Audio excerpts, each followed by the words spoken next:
Head, shoulders, knees and toes, knees and toes. Head, shoulders, knees and toes, knees and toes. Eyes and ears and mouth and nose. Head, shoulders, knees and toes, knees and toes. Do you parents count how many times you sing these? I can't count that high. You can't, right? No, it's just no. constantly, it just Between, goes, right? I mean, she goes through phases. Yeah. So it was, we were in a baby shark phase for. We've had that one on the show. Yeah, that one was, that one's a little painful. Now she's kind of going through head, shoulders, knees, and toes. She got this other one called Walking in the Jungle. I don't know if I know that one. I'm not a parent, so I don't know. No, we're not gonna. No, we won't. We don't need to get into quota, that. No, we don't need to get into that. Yeah. But yeah, she's coming home from daycare, learning a new song, new nursery rhyme. Nice. So that's the going one right now. Awesome. Well, Adam, thanks for opening up the show that way. I appreciate it. I always enjoy it. I love it, and I actually like to say it's kind of the human side of contractors, right? Yeah. Everyone's just down to earth, and everyone's got their own life going on, personal lives going on, even though we're in the jungle of construction, and it's always there's a few headaches, right? A few. Let me share the information. I got a little bit of housekeeping to do. What's your last name, Adam? Popovic. Popovic? Yeah. Okay, Adam Popovic from 804 Group. You can find him on Instagram under @804 Group. Also, his website is www.804group.ca. His email to get reach him is info@804group.ca. And the phone number to call him or text him is 416-436-3106.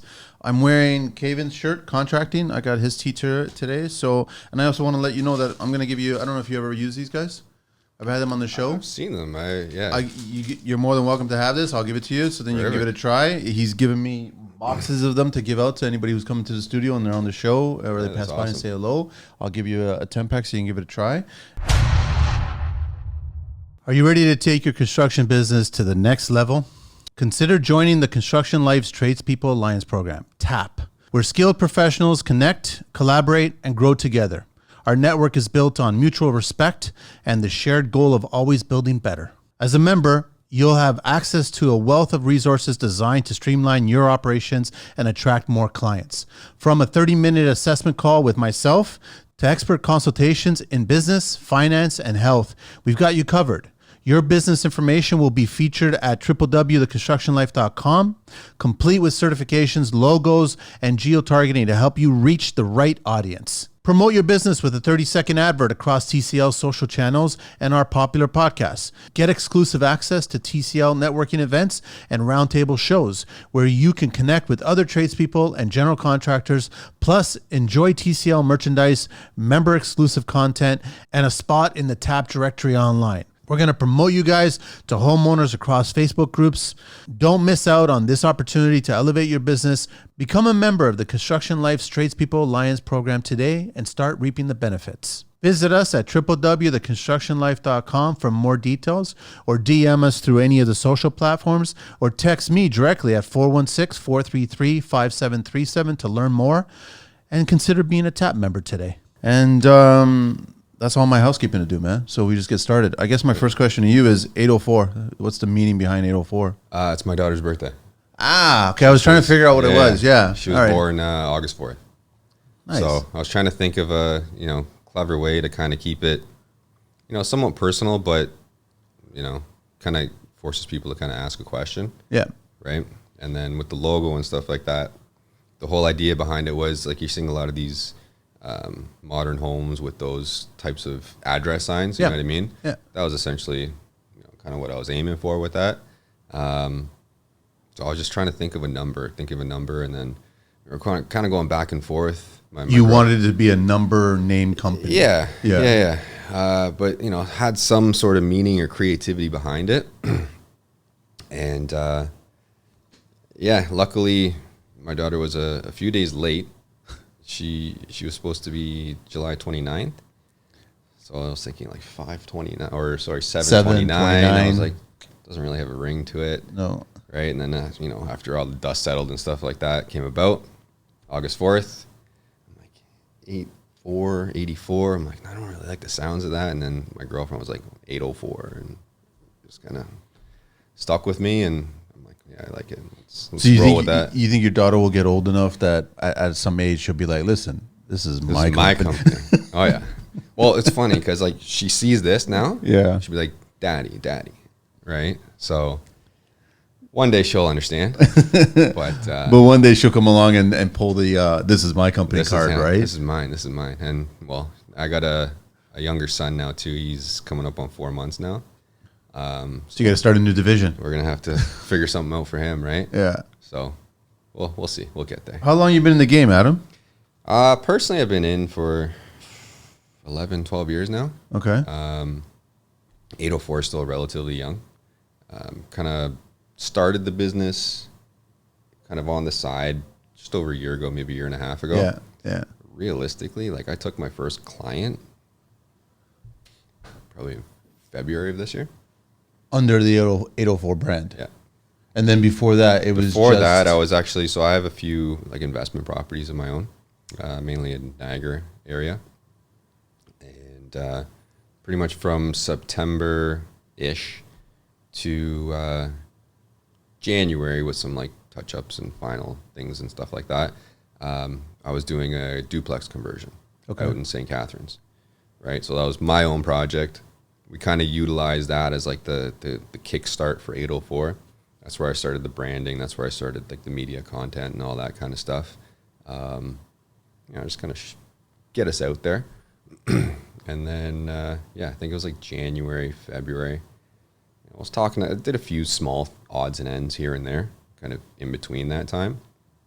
But our first real project was, I believe it was February of this year. Nice. So, And did you like, it's an interesting landscape because I know that you're primarily focusing on, the ADUs kind of idea, the rental properties, the basement, maximizing space, investment opportunities and things like that. But we all see the car crashes going online, right? We all see people, angry realtors or something. I don't know what I want to title them or whatever, but they're like, don't find that bad tenant that's going to get you stuck into landlord, tribunal hell or whatever, right? How is that landscape in the real world?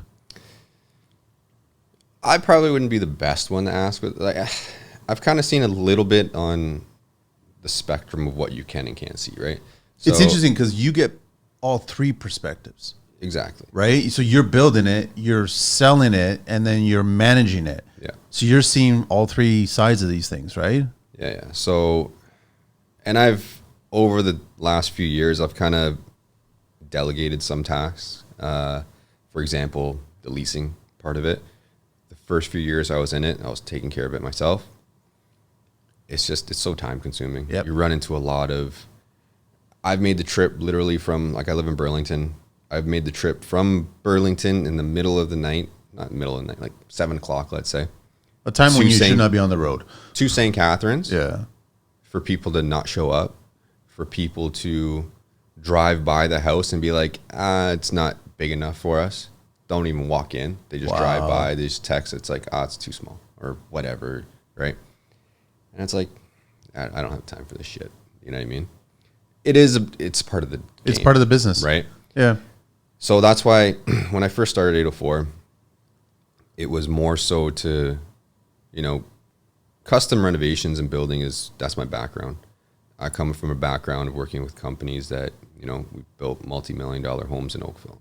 You know what I mean? Toronto, Mississauga. Those nice homes that everybody wants to mostly get into for this business, right? And that's essentially what I want to work back towards. But a part of 804 is I wanted to get into that real estate investing side of things too, right? And then the more I got into it, the more investors I talked to, the more headaches that I saw on the personal side of things, like dealing with tenants and stuff like that. It's like, I'll do it for myself, but I won't necessarily gear myself towards investors. What's up?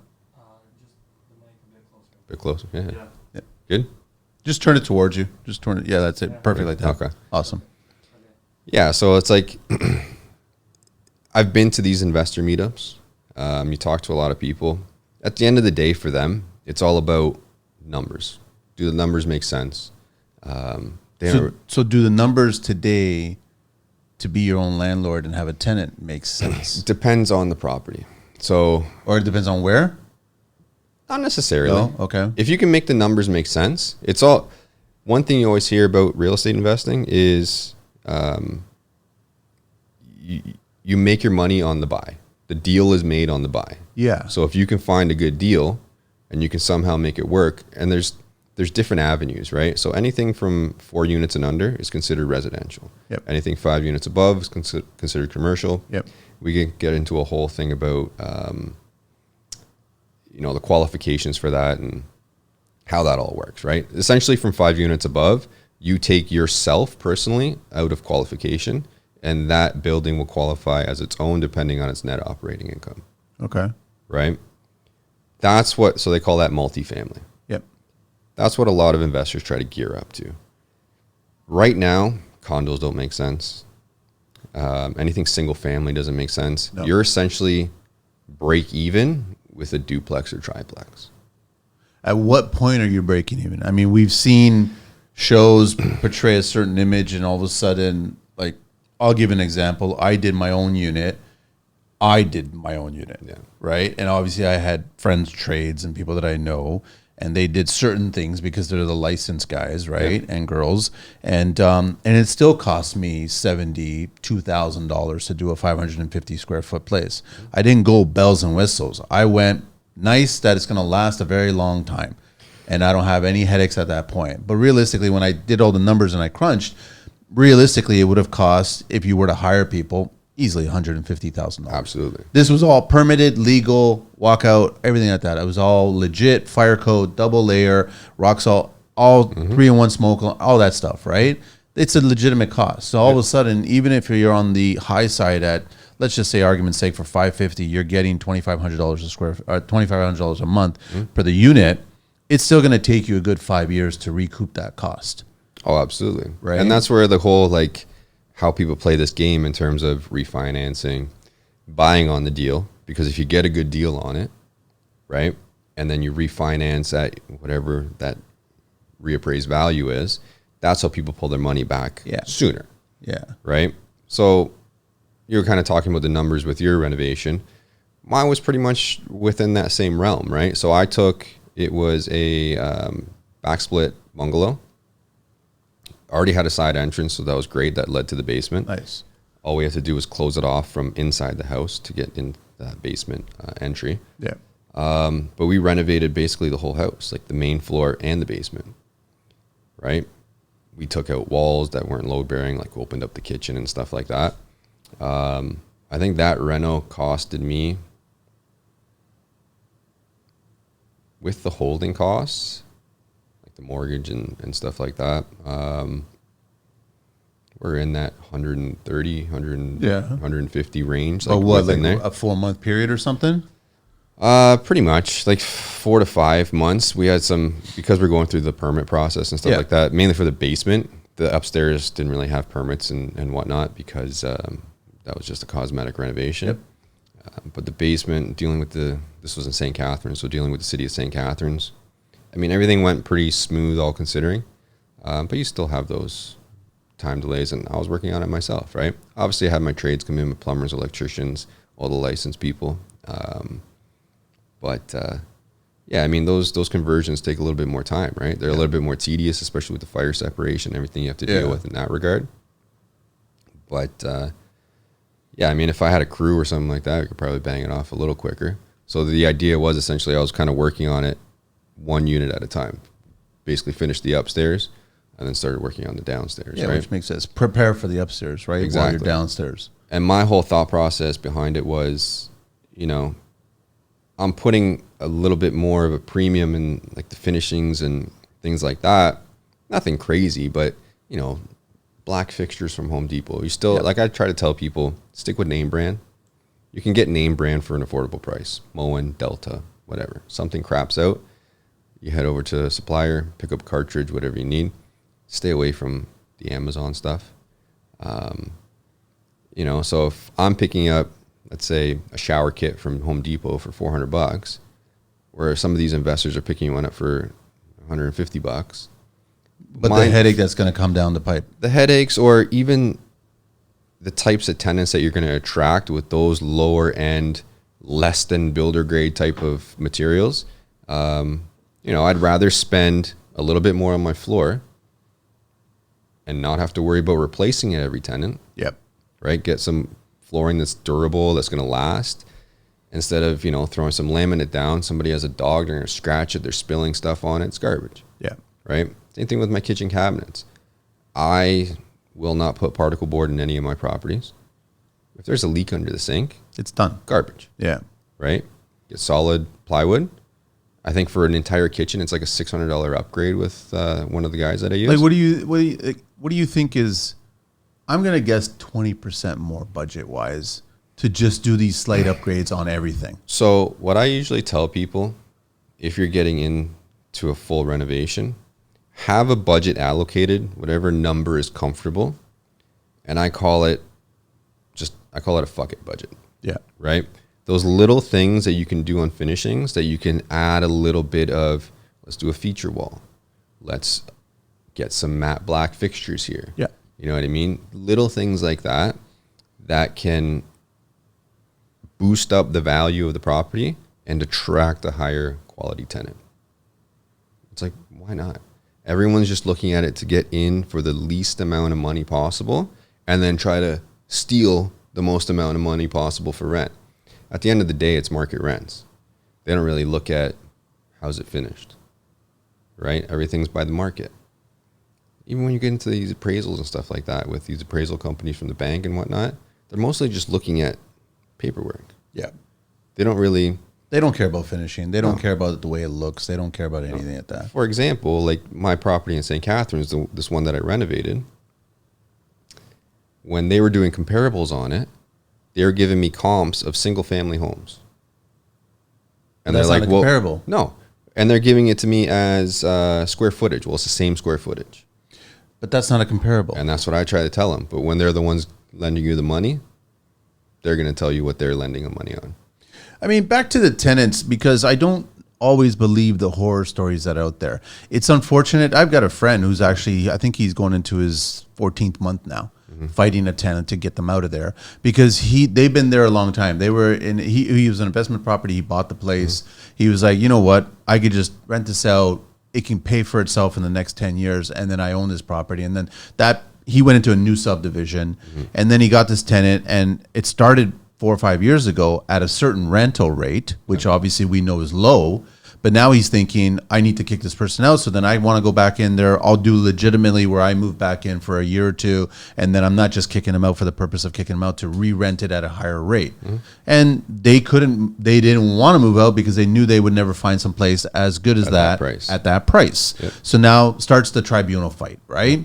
And I just think it's unfortunate that you get that bad apple, but I don't think the whole industry is bad apples. It's not a bushel full of people with bad apples. I think that if as a landlord, like for me, I'm building this place on my own. I'm spending a little bit of extra. I put heated floors in there because I'm like, at today's cost for a heated floor, the majority of it, in my opinion, is the labor.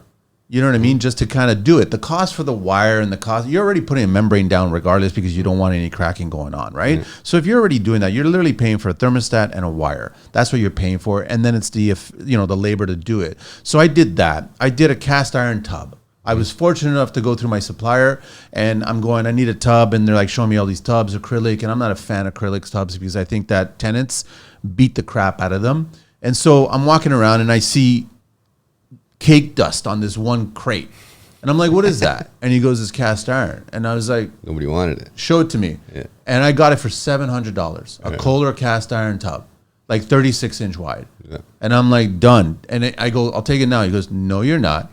And I'm like, We'll I had have the to bring the sprinter. forklift You know, out? it was 1,100 pounds. Yeah. And it was insane. So I go, okay, book it, deliver it. 4 guys had to bring it in. We got it in place. But I know that tub, first of all, if any tenant wants to do a bath, the heat's retained in the tub.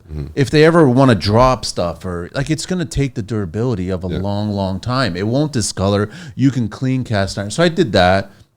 I always do 2 heads. Like I'll just pay for an extra wand head that's together. Like so then they get a wand so they can clean it. Yeah. And then I also supplied, obviously built-in central vac, but I gave them a hose and wand and the whole carousel. Because I want them to see that, hang on a sec, this thing is all set up. We don't have to go buy any kind of cleaning products or whatever. It's all set up. Yeah. And so if they walk in and they see all this stuff, then they realize, okay, the landlord's conscious of how to be in this place, right? For sure. That's what I liked about it. So I've had no problems at all. But I'm also very cautious about who I'm renting it to. Absolutely. There's a whole, vetting process that goes in through that. It's time consuming and a pain, but you have to do it. I've made the mistake where, I've jumped the gun and Your home, your legacy, built with precision, crafted with care. Your home is more than just a place to live. It's where your story unfolds, where your dreams take shape, and where your future is built. Whether you're stepping into home ownership for the first time, expanding your space for a growing family, or enhancing your property for the years ahead, your project deserves the utmost care and dedication. At Aria Build, they understand that your home is a reflection of your journey, and they're here to ensure it's crafted with precision and passion it deserves. Meet Bazad, the visionary behind Aria Build, with an unwavering commitment to excellence. Bazad and his team bring a wealth of experience and a deep understanding of what makes a house a home. Whether you want to be hands-on every step of the way or prefer to trust the process to seasoned professionals, Aria Build is your reliable partner, dedicated to turning your vision into reality from the first blueprint to the final touch. Bazad's team isn't just about building, they're about safeguarding your investment and creating something that stands the test of time. With a solid reputation built on trust, excellence, and a commitment to working with only the best trades and materials, Aria Build delivers more than just beauty. They deliver durability and a peace of mind. Each project is a collaboration with the finest tradespeople, ensuring that every step is managed with precision, so you always feel informed, confident, and well taken care of. Choosing Aria Build means choosing a team that values what you value. Whether it's the modern aesthetic or a timeless design or a home that's built to grow with you, let them help you create a space that's not only functional, but also a sanctuary where you can build lasting memories and enjoy peace of mind for years to come. Connect with Aria Build today at 416-833-1308 or visit them at www.ariabuild.ca. For direct inquiries, email them at info@ariabuild.ca. Let them craft not just a house, but a home that reflects your life's journey. This message is proudly supported by the Construction Life. yeah, sure. Here you go. The players that come in and go, listen, we'll give you 5 months cash right now. Not even. It's just like it was a mistake I made one time, and I think we were just starting to get into that down market, and the showings just weren't showing up just as they were in the past, and it was just kind of like one of those first people that came along and accepted them, right? Yeah. It was just to get the place tenanted, right? But did you consider lowering the asking rental price? Because that's what I did. I lowered it. Yeah, I mean, I should have. I lowered it, and I got I lowered it $200. Yeah. And 100 people inquired like the very next day. It was insane. Yeah, usually you got to look at like kind of what the thresholds are when when people are creating their scale in terms of their searches, right? Like let's say, like for example, I have one of my basement units, right, that I finished off there. I was hoping to get 2,000 for it, right? So if I was to, instead of listing it for 2,000, how many square? I think it was like around 700. It's like high sixes. Good size unit. So that one in particular, I made it had the space to easily be converted into a 2-bedroom. But essentially I just did it with one big bedroom with a walk-in closet. Okay. Right. Just to attract that, young professional or a couple or whatever, instead of having 6 kids in there. You know what I mean? So, and that goes through the whole design process, right? Thinking about the types of people that you're going to attract. And that's kind of what went through my mind when I was building this place. Could I have gone cheaper? Absolutely, I could have gone cheaper. But there was a certain tenant that I was trying to attract. Yep. And they have been incredible, the tenants that are in there, top and bottom, right? And the other flip side of that is I will never buy another turnkey property. Somebody that's buying something that somebody else finished. Oh, because I've made that mistake. if I meet them and I know they're not a contractor, then I know exactly what pig farm they came from.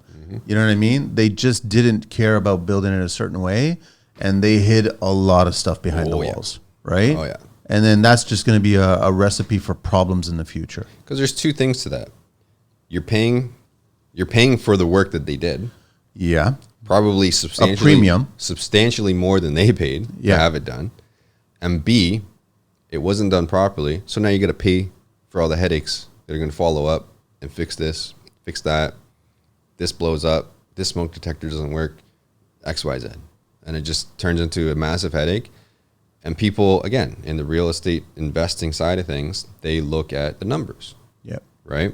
And it's like, oh, this turnkey property produces this amount of ROI, blah, blah, blah, blah, blah. It's like, cool. But how many headaches are you going to run into? You got to fix this. You get, like, I have one coach I used to work with. He has a metric called ROH, return on headache. And what's that number? Yeah, there's no real number to it. It's almost like you got to it's just something you have to be mindful of, right? It's like, is this going to be worth the return I'm going to get for the headaches that I'm going to deal with? But I genuinely believe that if you do your homework and you build it that extra 20% effort and you do your homework, listen, like, for some weird reason, women are far better than men when it comes to finding gems on Marketplace. Like, they just know how to see a post, and they're like, there's value in this post. Go and look at it, take a look at it right now and tell me if it's, and then tell me exactly, and then you go and you're like, how did you even realize that? So women are far better on doing that, and you can find those gems. Like, you can find certain things that will help your budget, that will make your unit much better for the long term, right? So if you do all those things, you'll attract the right tenants that will come in. They'll step in there. And I guess there's two types of tenants. They'll walk in, can I take advantage of the situation? Or can I actually live here and enjoy this situation? And that's what you want to go after. You want to go after someone that knows that it's nice, it's comfortable, there's not going to be any issues. If there's an issue, they can call you and take care of it. Like, tenants just want what you want. They just want the months to go by with the rent showing up, and then you want the month to go by with no headaches whatsoever. And it's just a revolving door at that point. Simple as that. We don't want any stumbling blocks and resistance and fighting, and then it just gets worse. And then you don't know what they could be doing to the place. Like, you don't know. And so you don't want that. So it's worth doing that extra 20% on the budget. It's worth doing that extra homework on trying to find out who these people are. And if they don't want to show certain things, whether it's employment or references or income or what have you, there's a reason for it. Simple as that. Like, that's just, when I first started renting out my place, I would have to say half the people that looked at it were offering cash opportunities of, like, right now, I'll give it to you right now. I'll give it to you right now. I'm like, that's not how this is going to work. You're going to give me your proper, here's the paperwork that I'm looking for. And then I'm going to do a little bit of homework, and then I'll notify you, let you know from there, right? You have to. As a landlord, you have very, very, very minimal rights when it comes to the LTB. So taking advantage of that one right that we do have before anybody moves in, of doing our due diligence, you have to look at all the metrics, whether it's references, whether it's income, whether it's credit, whatever it is. You have to look at everything, because you have to protect yourself and you have to protect your asset. Because at the end of the day, if they don't pay, you can't go to the bank and say, sorry guys, my tenants aren't paying the I had that mortgage. situation in Toronto. I mean, the unfortunate, I've shared this on other shows. I had a woman, she was an amazing tenant, single mom, teenage son. And during the process of living at my place there, she was diagnosed with brain cancer. And it just, like, it was devastating. And I was trying to speak to her, and then she assured me right from the get-go, from the assessment, she was like, no, I'm gonna make rent every month, and it's not gonna be an issue. But then all of a sudden it became an issue and started slipping, and it had to go to the tribunal. And it was going to and this is when tribunals were relatively simple. This is a long time ago, almost like 20 years ago, right? And it got to the point where it was like 3 visits to the tribunal where the courts finally deemed that she had to be evicted, right? And I evicted her, and then, like, the mess that was left, I had to just repair. And I felt terrible, but the truth is, I understand that you're dying. You're literally dying, right? I understand that. But if I don't get your rent, then I'm going to lose my mortgage, and I'm going to get into that situation. So it was hard. That's the worst. That's the tough part about it. And, I've heard a lot of people talk about, trying to separate the business from the personal. when you get into these situations. And, you know, that's why it's sometimes helpful to get into having a property manager, Yeah. right? Because they're the ones that deal with all that. Because it is tough. Like I've heard the stories, nothing to that magnitude. Like I don't know how I'd be able to handle something like that, because, you know, it pulls on the heartstrings, right? Some people, like most people, situations are legitimate, like that one.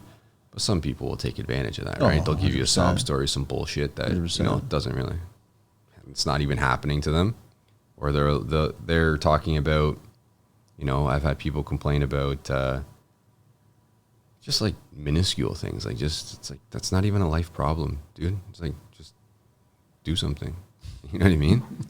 So It's an interesting landscape, and I know that with the way the economic times are right now with contractors and there's not much work going on, a lot of tradespeople are looking at this. And it's great that we started the show like this, because I just a few days ago met up with a good framer friend of mine, and he's actually pulling the trigger. He's going to build his own house, right? So he's going to demolish his current house that he's living in. He's going to rent something nearby, and then he's going to act as a GC on his own project. And then he's hiring a bunch of trusted trades that he's got, and he's got a budget. And then he was like, let me just show you this, man. I just want to pick your brain. Like, I want to get your thoughts on my line items.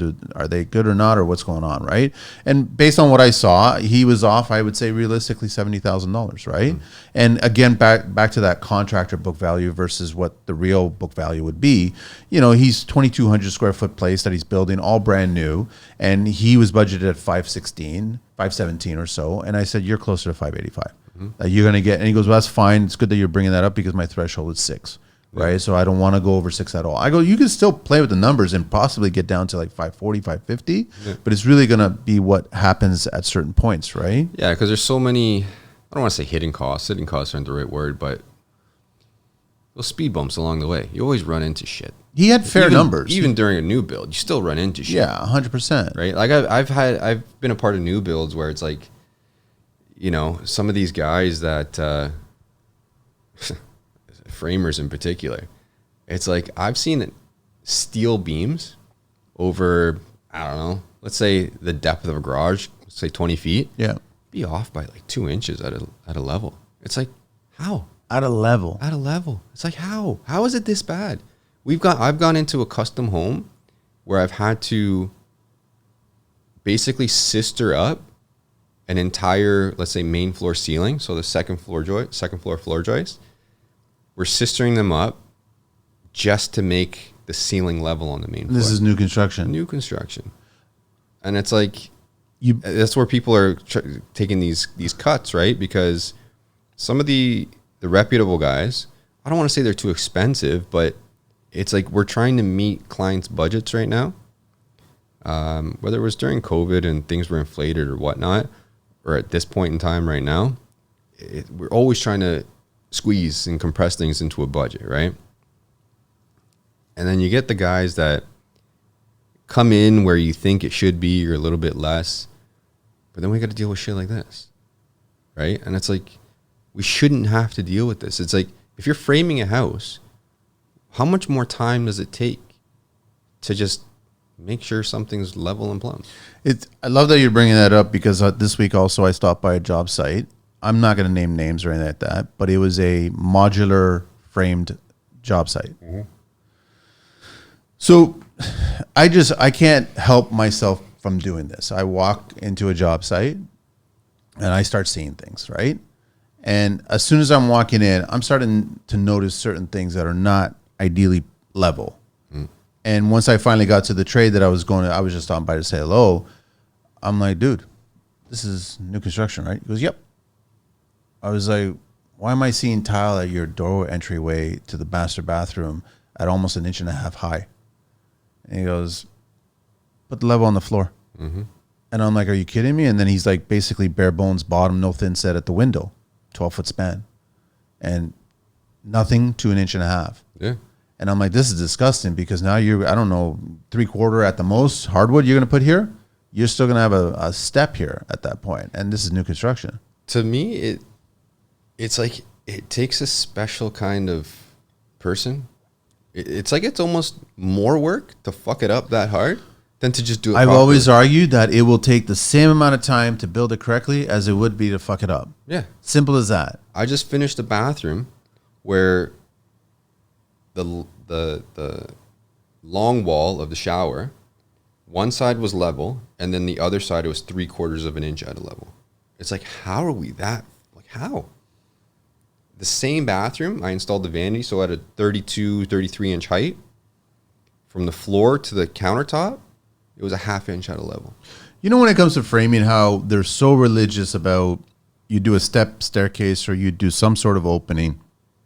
It's like LVL to death, right? Or steel to death or whatever. I think the code, there's a lot of things that are in the code that should go bye-bye. Heat recovery stack to be one.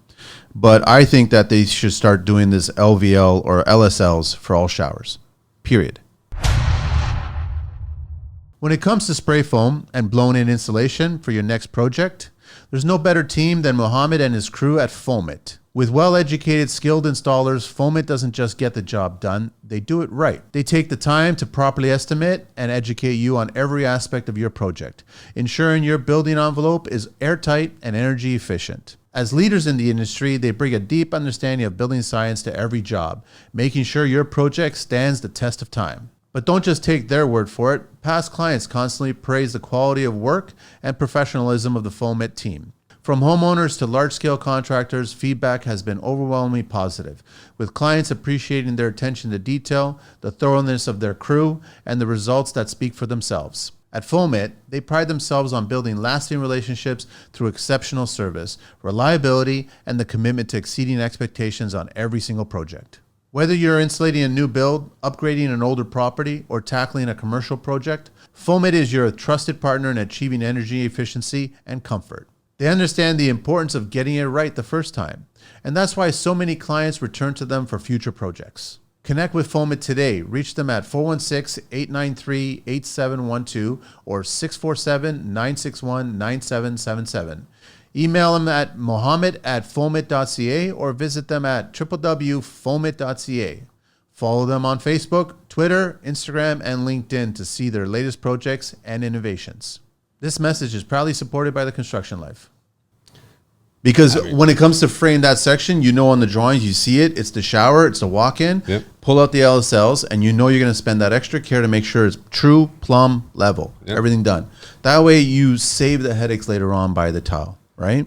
Yeah, no, I don't disagree with that at all. I know it's a bit of a premium cost, but I'd rather each stud. I'd rather pay that than, you know, majority of the other things they have in the code right now saying that we need this, that, and the other. It's like, for what? There's nothing there. But that makes far more sense than most of the other stuff. I'd love to see structural engineer lumber for all shower enclosures, right? I would totally love to see that. And I've done it. I do it on my rentals when I was doing them. I always did it. I was like, at the cost, at the time, it was 3 times the price. I don't know if it's still 3 times the price for an LSL stud versus, this is an 8-footer.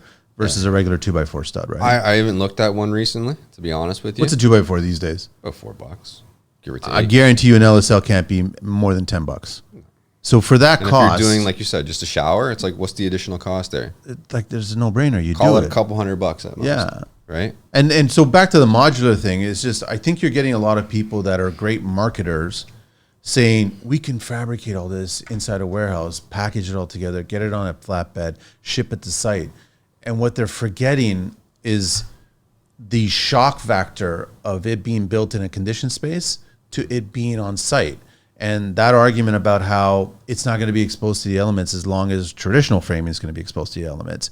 I go, that's horseshit. You still have to install it correctly. And the problem is that when you're building a box, so to speak, it's literally you're building, for the most part, 3-sided framing that are pieces, and then you have to assemble them all together. Even if you build it in a conditioned space, there's still a little bit of racking going on there. The framing is not true.